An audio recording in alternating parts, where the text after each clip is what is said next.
Hello, and welcome back to Kim Reads. Chapter 10 of Pinocchio, The Island of the Busy Bees. The crowd needn't have worried. Made of wood as he was, Pinocchio floated along quite nicely. He could not, however, find his quite unwooden father. Pinocchio searched the waves all night long, and what a horrible thing it was. It was raining so hard he could barely see, and thunder and lightning filled the frightening sky. Finally, at dawn, Pinocchio spotted something on the horizon, a long stretch of sand in the middle of the sea. It was an island. He was saved. He was getting too tired to swim or even float much farther, but thankfully a big wave picked him up and dumped him roughly on the shore. For a while the stunned puppet sat on the sand and looked over the waters to see if he could catch the sight of Geppetto or any other boat. But there was nothing. Looking around, Pinocchio was brimming with questions. What was the name of the island? What kind of people lived there? Were they friendly? There was no one to ask. Just then a big fish swam by. "Hey there, Mr. Fish," Pinocchio cried. "May I ask you something?" "Even two things, if you like," answered the fish, who was actually a dolphin. "In your travels around the sea, did you by any chance happen to meet a little boat with the best father in the world in it?" The dolphin told Pinocchio that any little boat surely would have been swamped during the last night's storm.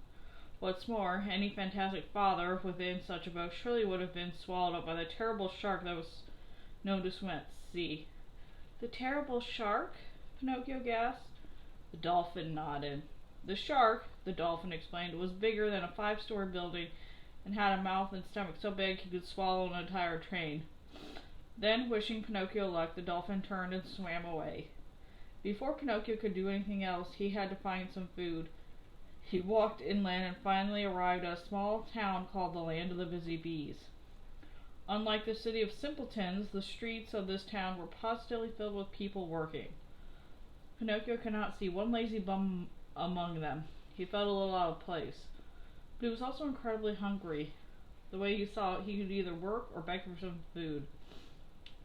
He was ashamed to beg because Geppetto had told him that only the sick or old should beg. Geppetto said all the others should earn their keep. When an old man passed by, however, pushing 2 heavy carts with obvious difficulty, Pinocchio asked the man if he could have a penny for some food. "I will give you 2 pennies, the man replied, "if you help me pull these heavy carts." Pinocchio was deeply offended. "Do you think me a donkey?" he asked. "I think you a proud, silly boy," the old man replied. "Perhaps you can eat 2 slices of that pie for breakfast." And then he was gone. A few minutes later, a bricklayer passed by carrying a heavy pail of plaster on his shoulder. Again, Pinocchio begged for a penny. "Gladly," the man replied. "Just help me to carry this heavy plaster, and instead of a penny, I'll give you 5. "I don't think so," Pinocchio answered. "That plaster seems kind of heavy." This happened at least 20 more times, with at least 20 more busy bees. Every person offered Pinocchio a job for some pay, and every time he refused.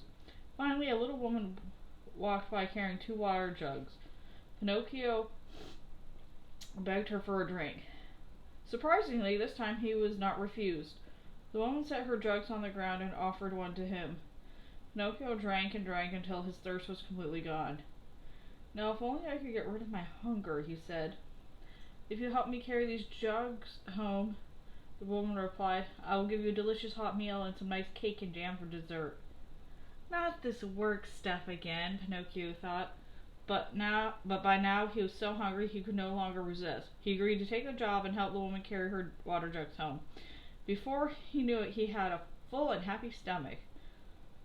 As he sat in the woman's house, digesting, Pinocchio looked up to thank her and gave a sudden cry of surprise. It was as if, with his stomach finally full, his eyes were finally working properly. Although she looked much older, she had the same voice, the same eyes, and the same blue hair. Could it be Fairy? He asked uncertainly.